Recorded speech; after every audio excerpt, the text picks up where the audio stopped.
Să vă rog să ne îndreptăm către locurile noastre. Te urăsc. Și ai stat în fost. Am lăsat la final cei mai buni, pentru că oamenii care stau cu noi până la final trebuie să fie răsplătiți, zic eu. O să vă rog să închidem și ușile. Bun. Ce să vă zic acum? Anul ăsta să știți că am avut cele mai mari provocări în a comunica cu viitorii mei speaker la Inspiro. Iar domnul Davidai nu s-a dezis. Este un om foarte ocupat. În pauza de dinainte am și făcut un mic sondaj pe hol. Dânsul zicea că nu știe multă lume cine este și am luat random 3 fete și le-am întrebat un pariu pe care nu l-am pierdut chiar. A fost 50-50. Cineva știu cine este, dar... Fără discount, da? Argumentul dânsului era că chiar dacă îi știm numele, nu înseamnă că știm cu adevărat cine este. Numele dânsului este legat pentru mulți din industria noastră de intrarea PepsiCo în România, Quadrant atunci, pe vremuri. Și astăzi domnul Davidai a zis că se va descoperi, ne va spune niște secrete. Așa că... Și trebuie să-i mulțumesc lui Eusediu că m-a ajutat să-l aduc. Mi-a zis de 10 ori. Este adevărat. Eusediu a spus că este ceva personal pentru el, să a fost de acord. Și este prima dată în viața că vorbește în fața, ca mă prefer vorbește în engleză. Whatever you're going to see here today, you need to thank two institutes. One is Harvard Business School, whereas I graduated at the age of 62 a month ago, my Harvard OPM program after 2 years. They teach it in 1 semester. And the second one is Singularity University, which is in California. It's under Berkeley, which, by the way, I recommend everyone that wants to be part of the future to travel to 1 week Singularity University. If you are a YPO, you're going to pay $9,000. If you are not, it's a bit more. And there is a station in New York called 1010. It's a news station. Do you know what is the slogan of 1010? Marketing. And you believe that you are marketing.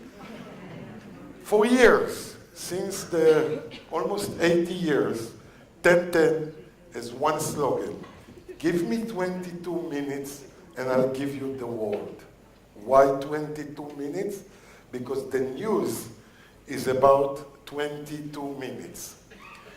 And I saw that Mr. Shep Center, and we know Itzik many, many years, and when he spoke about culture, it reminds me in New York, when we invested in Bulgaria, we brought a team to present the companies we bought in Bulgaria. And at the end, there were questions, Q&A, and the CEO of our group, Quadrant, asked someone a question, and that gentleman looks at our CEO, and he does, yes. And are you aware that in Bulgaria this is no, and this is yes? And our chairman looks at that person and shouts, in Quadrant, no one say yes and no at the same time. It's either yes or no. Culture. So Quadrant is a private equity. We manage $45 billion. We manage it mainly USA, China, Europe, Brazil, India, Romania. And our main asset in Romania is RCS. And RCS will be listed tomorrow. So I'm not asking you to buy the shares, but you better do. So it's working. So when I was told that I have only 22 minutes to give you the news, I was thinking, what's the best way to explain disruption and innovation in business? And this is it. And I guess you don't understand anything. You know what? When I saw it first time, I didn't understand. And I am an entrepreneur 100% of my time. And what does it say, this formula that you see here? If every day we do 1% more than the day before, just 1%, okay? Every day. At the end of the year, we will grow 40 times, or 4,000%. Every day, 1%, which is nothing. And at the end of the year, your business will be 40 times bigger. But guess what? If every day you do 1% less, what will happen at the end of the year? You will be zero, bankrupt. And this is all what I'm going to speak today. And this graph shows you, the yellow here is the exponential world, the linear is what we used to have, and the difference is the disruption, is the innovation. And that's what makes it different. And I know that those are big words, so let's look at examples, we all can understand what I'm talking. Kodak, less than 20 years ago, was $28 billion company, 140,000 employees, almost Romania. And guess what? In 2012, it's bankrupt. And the question is why? And the answer is here. The digital world of taking photos from 2000 to 2011, 1 year before Kodak bankrupt, went up from 86 to 380 billion photos, 5 times more. But the analog went down. Do you know who was the first to invent the digital camera? Kodak. So the management of Kodak was sitting on the Titanic, celebrating, and did not believe that the digital world is going to come. And the iPhone and Nikon and Olympus, all the Japanese, they just took it from them, and there is no Kodak today. So you guys may tell me, you know, Mr. Davidai, this is bullshit. Give us another example. So we can spend the whole evening talking about examples. I'll give you one more, and if you want more, we'll do it after. Look at Blockbuster. Blockbuster was a world movie video take-home company. $6 billion in 2004. 6 years after, Blockbuster is bankrupt, zero. All in 6 years. You know why? Because when Netflix came, management of Blockbuster did not believe that this innovation of downloading from your computer or from TV will happen. They believe that you want to feel the disc or the video. More than that, when Netflix came, they had no money to show you new movies. They based everything on cheap movies from the past. Again, Blockbuster believed that this would not work. This personalization of home video would not work. And in the end, we all know what happened. So, one thing which is clear, the lifespan of companies is now 25% of what it used to be.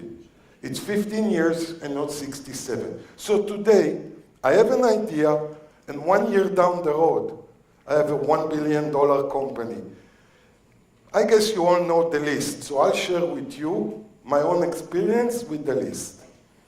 The guys in Oculus came to my office to present me the idea of virtual reality. And is there anyone has an idea for how much we sold it and after how long time since the meeting with me? Just an idea. Shoot. She says 1 year. Someone else? 6 months. 6 months.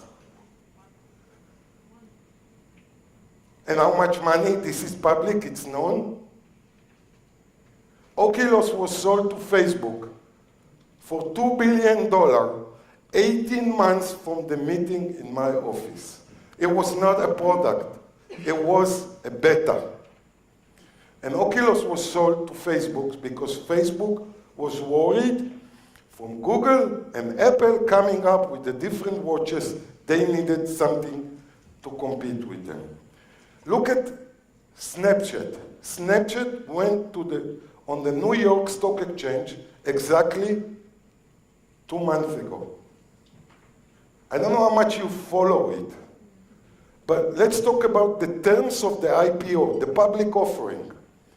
So let me tell you, 0 rights to the shareholder, no voting rights, no general meeting participation, not even shareholders meeting. 0 rights. 1 right. Say thank you that we allow you to participate. And they oversubscribed 20 times. Even for me, it was shocking. And we can look at all of the companies here, and we will talk about it later. But let's first understand what means exponential in business. Because without understanding this, there is no way we can take forward. And I apologize because I didn't know who is the crowd for my speech, so this is more into high-level leaders in the organization. It worked? No. It doesn't work. What? Oh, thanks God. You helped me. So guys and gentlemen, look at this. 30 steps, 30 meters. This is linear. Very simple. Okay? Let's look at this. And what do we have? 30 exponential steps. And it's 26 times surrounding the world. 1 billion meters. And this is the difference. And this is reality. 30 meters and 1 billion. That's exponential. So, what are the results? What are the implications of this exponential growth that I'm speaking about? The innovation, the disruption. So let's talk about prosperity, okay? And we'll do it very quickly. Bill Clinton, when he was the president, he didn't understand why people were complaining. Because it was so good at this period, although the newspaper wrote that it was not. So, in reality, the prosperity brought us all these 6 items that you see here. Meaning we have a global income that went up. Romania is a great example. When we invested in Romania, you said you should remember it. The salary was $42. I don't think there is anyone wake up in the morning for $42 anymore. Lifespan went up, food, and we will see it in a better. But one thing is clear, technology moved the scarce into prosperity. And look at this, you know, how many people in the world are working now for less than $1 per hour? I'll tell you a secret. We have a business in China, and we have a business here. Today, in China, an employee costs more than an employee in Romania. You hear me? China, the cheap is expensive than an employee. So you will say, okay, Romania is not a good example. You are right. By far more expensive China than Bulgaria. And if I compare it to our Hungarian, we pay in Hungary, I'm talking simple employees. So we start at the entry level, we pay €2 company cost. In China, less than 4.5, we cannot find people. But one thing is clear, it's going down. Meaning the poverty goes down. But look at this. Because there is technology, because we are connected, because there is less poverty, we have more democracies. And no more bloodshed, no more war. Because it's good. When times are good, no one wants to give up the good things. Look at the rate of children. This is not a good news. We are having less children, means less for the future to support all people like me. But one thing is clear, less children is less poverty.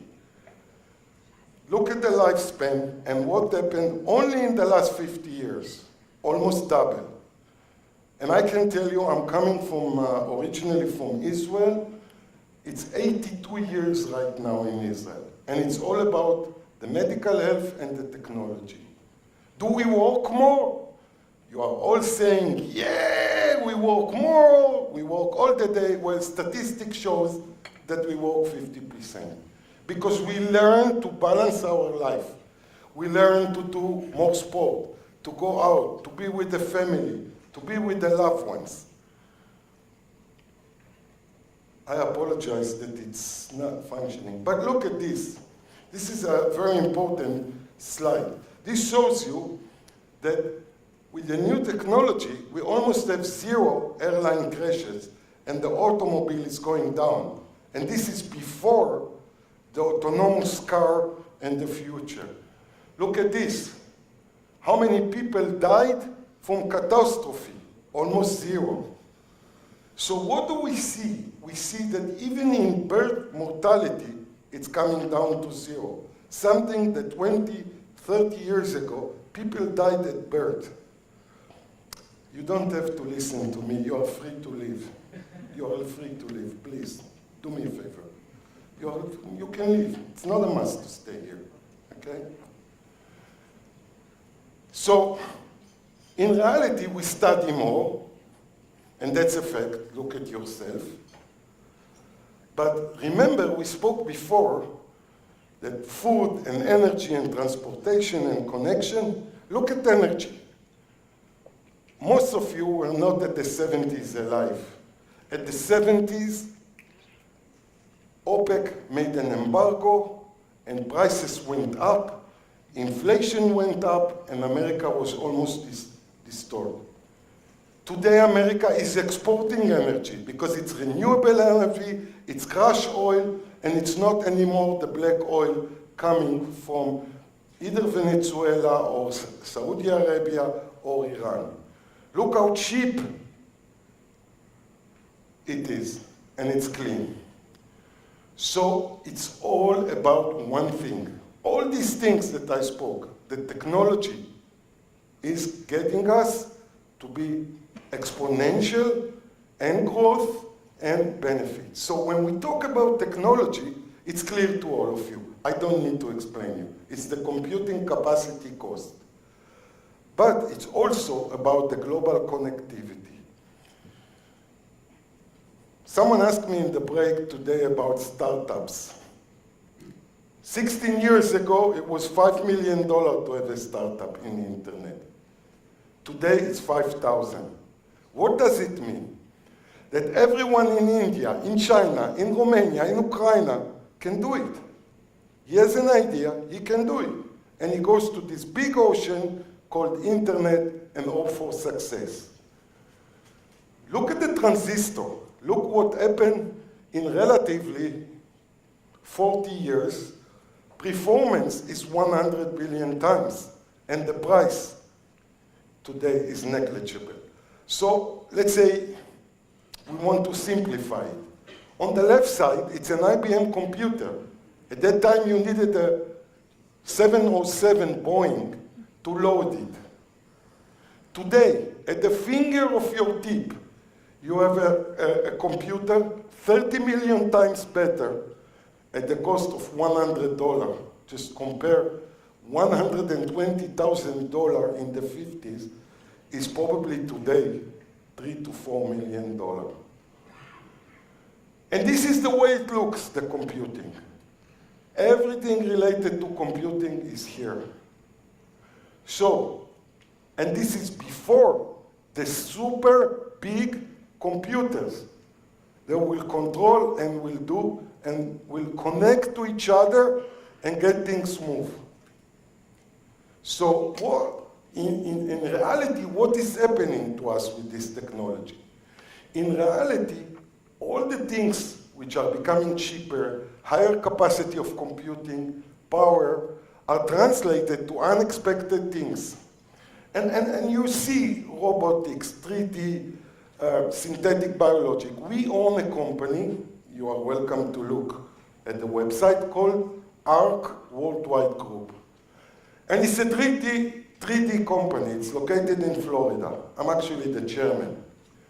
And this company is creating on 3D today hands and bones and fingers. And let's say you went into a car accident, you are being rushed to an MRI, it's broken, they do MRI of the one next to it, they send it to us, and we, in 12 hours, deliver to the hospital a new bone, a new replacement, a new hip. We know to do kidneys. You give us the right body cells, and we create a new kidney, all in 3D. So it's all about what's going to happen to all of us, which is unexpected. And I'm trying all the time to do one thing with you, simple things.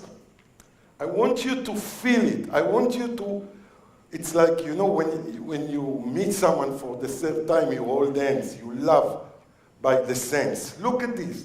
Those are the 6 elements that we feel in life that change.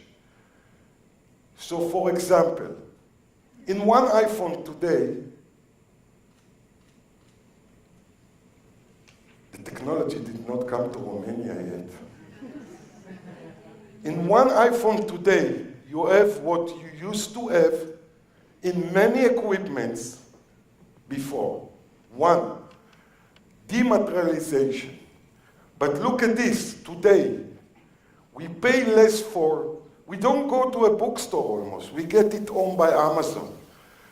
We don't pay for long calls, FaceTime, Skype, whatever, Viber. We used to pay a lot of money for this. Almost everything you see here, I don't know how much of you use Uber, but I'll tell you what, I don't have a driver in New York, and my wife is here, she can tell you we don't have a car in New York. We go down, we push, Uber shows up with a beautiful car, you know the guy, you know the price, and you even have the right to tip him or not through the system. Airbnb, great way to make money. No more the hotels and whatever comes with them.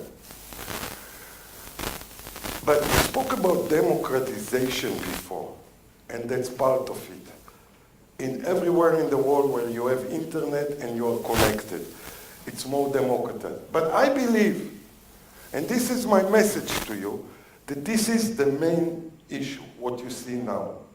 100 years ago, who was connecting? The rich people. And today, it's everyone. By the use of internet, we are all connected. And that's why we have Tinder and Facebook and Happy and whatever.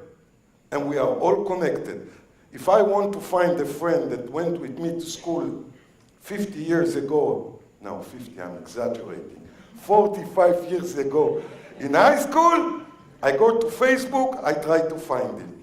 We are all connected. But what does it mean? If by 2020, 5 billion people will be connected, think about what 5 billion people can create. So simple. What can they invent, consume, desire? I mean, it's a huge ocean that suddenly we are all part of it. So we are talking about a period in front of us full of innovation. And you know, I try to stay away from the connectivity of computers, but that's a small example of connectivity of computers, of devices. 2004, 0.5 billion were connected. This issue was not yet there. Simple computer at the end. In 2015, we have 15 billion. So we create the possibility for all of us, at any given time, anywhere we are, to know everything. So I would say that, I apologize, but it's all, after talking about the exponential growth, the technology, a question can come, what about us? Are we going to have a job? Are we going to, everything will be done by robots? No. The answer is absolutely no. Can tell you that today in America, Trump, which, we can debate if he's good or bad, but one thing is clear about Trump. He identified the coming back of the industry to America from China. And why did this happen? Because now, instead of people, it's robots that are doing the simple job. But someone needs to put the software. Someone needs to program the robot. So our jobs are going to be different, but not disappear. And what I'm trying basically to tell you here, and I guess you all know this gentleman, that's when he was young. Larry said, what are you doing to change the world? Now, don't take me wrong. I don't expect you to change the world. I expect you to change the environment you live in and to believe that you can do a change.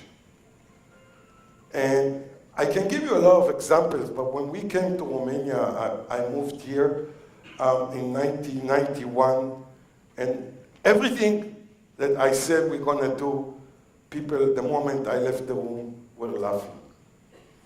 And we created in this country golden pages, and we sold golden pages when we saw that we cannot move to the digital world, and 4 years down the road after we sold it went bankrupt. We did a lot of investment in this country, which materialized, and we are a private equity. We don't get married with the business, we sell it at a nice multiple to make a living. So if each of you will do something in his business, you will understand that the adoption of technology is based on your heart, based on your mind, made of your spirit. And what is taken from us as managers is to identify what is right for us. And I will talk after the coming movie about what is expected from us. Once upon a time, business as usual was often good enough. No more. Where we are going, good enough is dead. In a world where everything is connected, where everything is equally excellent, where performance is reaching perfection, there's only one space left to invade in: you. Right now, you are a central point in the raging tornado of change fueled by digitization, mobilization, augmentation, disintermediation, automation. Well, the list goes on. Science fiction is becoming science fact. Think about self-driving cars or computers that can learn and think. The way we work will never be the same. The skills we need will be dramatically different. Winning or losing are now happening faster than ever before. So what's your response? How will you discover new opportunities in one of the most transformational times in human history? Are you driving change, or are you being driven by it? Disruption has become the new normal. With change, it's always gradually, then suddenly, well, things really have stopped happening gradually. This change is exponential. Everything that used to be dumb and disconnected is now wired and intelligent. Cars, cities, ports, farms, even our bodies will be wired with sensors and will talk to each other. These game changers are also combinatorial. They amplify each other, creating a perfect storm of change. Quantum computing fuels big data.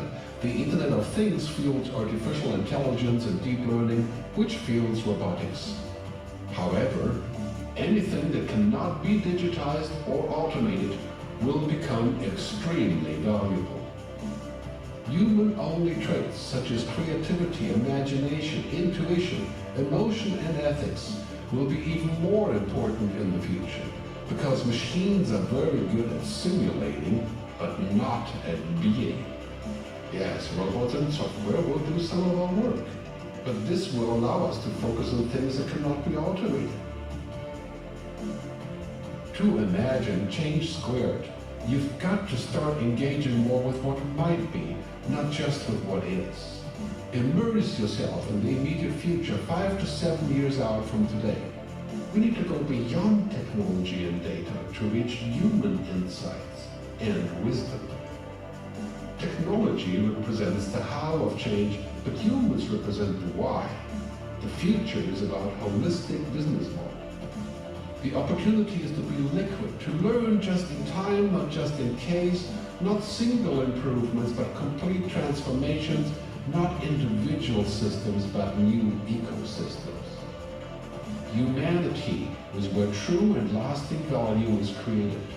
We will engage, rate, and buy things because of the experiences they provide, because of their transformative power. The future doesn't just happen, the future gets happened. The new way to work is to embrace technology, but not to become it. The future is in technology, yet the bigger future lies in transcending it. Let's live and lead from here.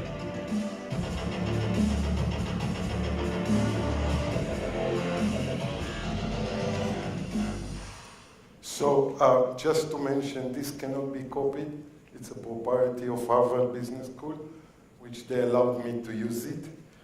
So please don't play this movie without the rights. What I want to conclude with, the 22 minutes that I have, is that if you cannot focus the future, invent it. If you cannot see what's going to happen, make it happen. Basically, I want to tell you that if you don't want to be led, lead. And if you really believe that you are an entrepreneur, but really in your blood, and my people heard it from me zillions of times, go for it. Fight for it. Just go. And be ready to bear the consequences, because only people that are ready to bear the consequences will bring a change.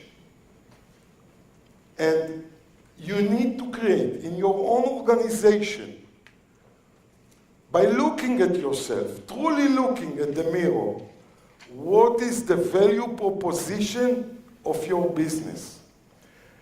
And I must tell you, if you don't find a value proposition, something that differentiates you from another business, close it, leave it. Don't waste your time. But you need to be honest when you do the reality, the analysis of your business, by looking of what makes you different, what is your proposition, what is your value, combine it with the future, and only people can make it happen. Technology will only help you do that. Thank you.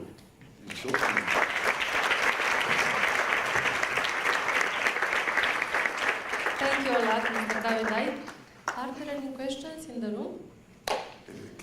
I have some. Eusebio, I will give you the By the way, Eusebio, I'll tell you a story, okay? In 1998, în 98, Pepsi în România a fost faliment. Și am venit din New York, că am plecat din 95, compania a fost mare, succes, bla bla bla, 98 faliment și noi am făcut o ședință a tot conducere și ce trebuie. Și am fost cu noi o consultant. Și consultant a cerut că they will paint the company. How the company looks. Pictures. Conducere. Barca without sails. Tunnel without light. Car without wheels. So I asked the consultant what to do. He said, fire them all. So we fired them all. So we had to choose the next level, who we take. So we didn't know who to take. So we asked them to paint the company situation. Only the optimistic ones we took. And Yosetio painted a big tunnel with a lot of light with the train in the middle. So this is Yosetio.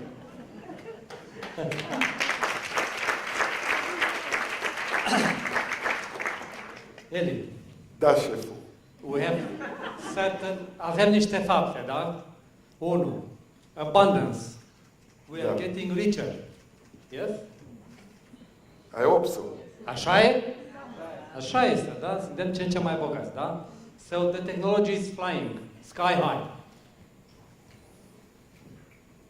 The robots will come, Terminators, whatever, you name it. Da? Now, I have a simple question to you. Is there any drawback? Well, there are a lot. And you said it's an extremely good question. There are a lot of bad things coming with it. Trust me.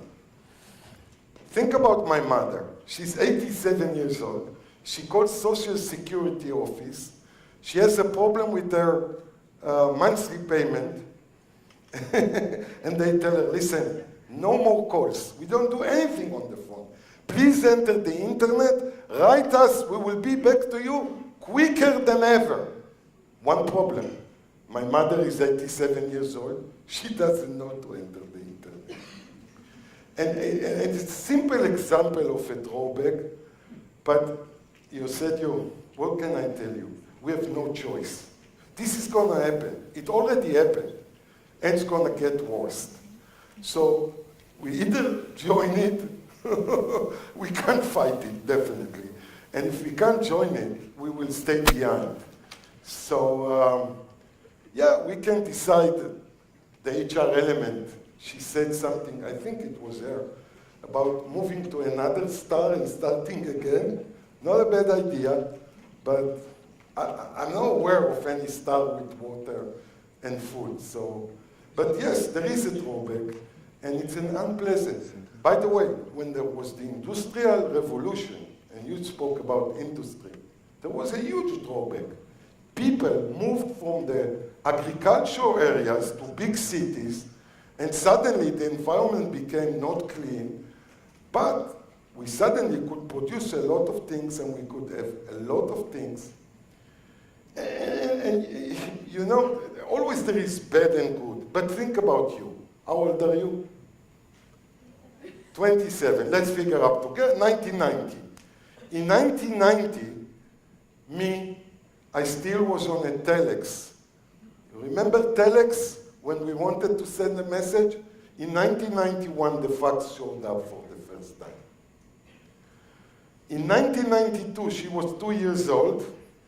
In Romania, in order to get a landline telephone, when we came here, first of all, you had to chubuk half of the people. But still, it didn't make sure it will happen because there was no infrastructure. So what did we do?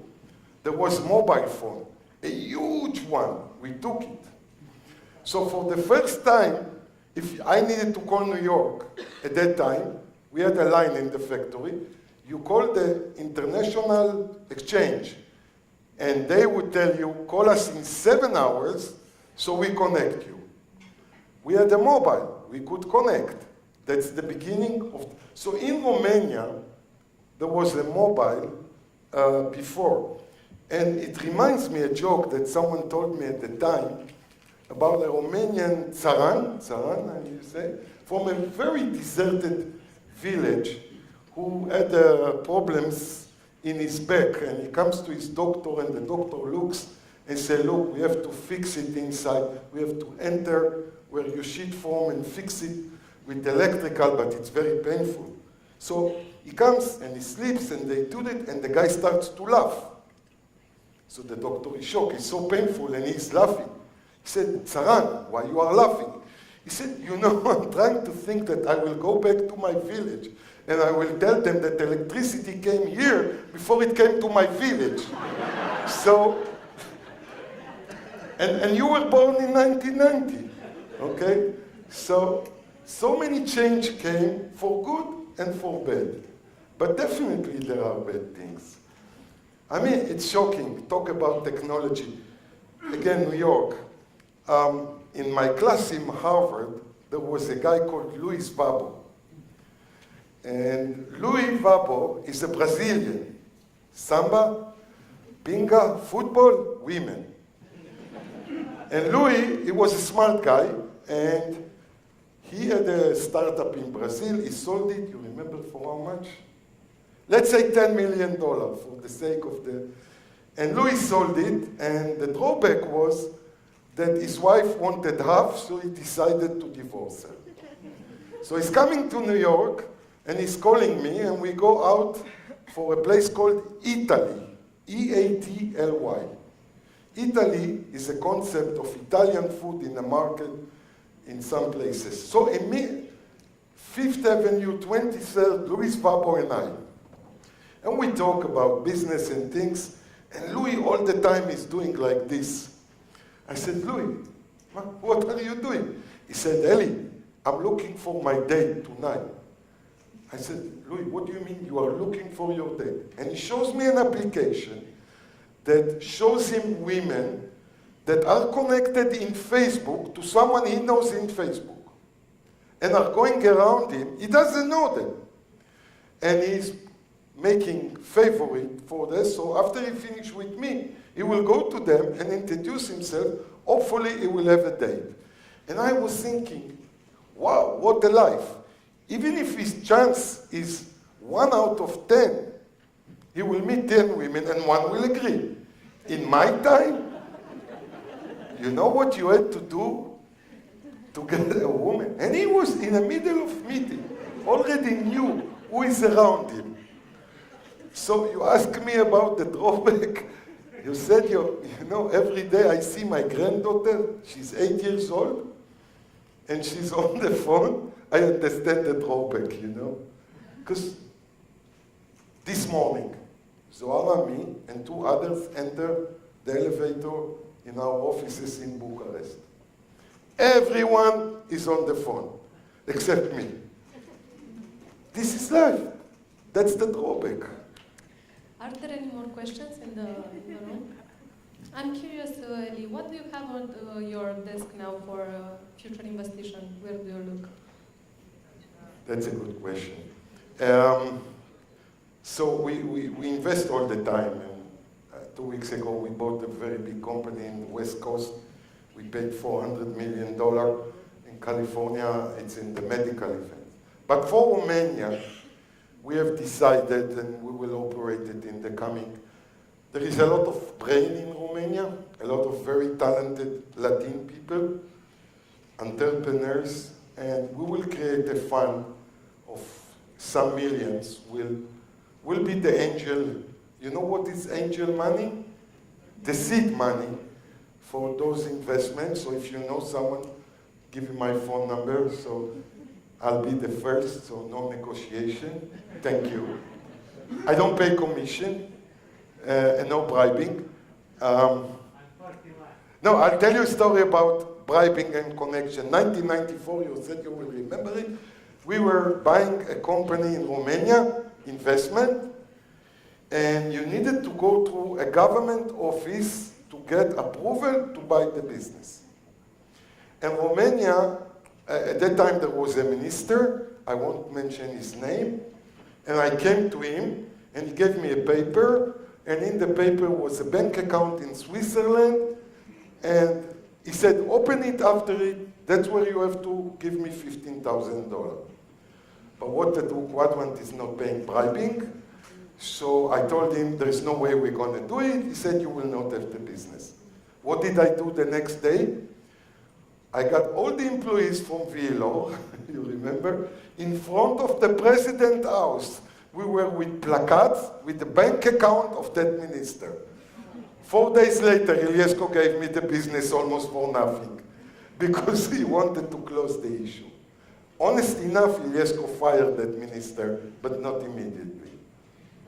So this is part of, I believe Romania is very talented. We have done extremely good here with the PepsiCo, with a lot of investment, RCS tomorrow. is our exit way.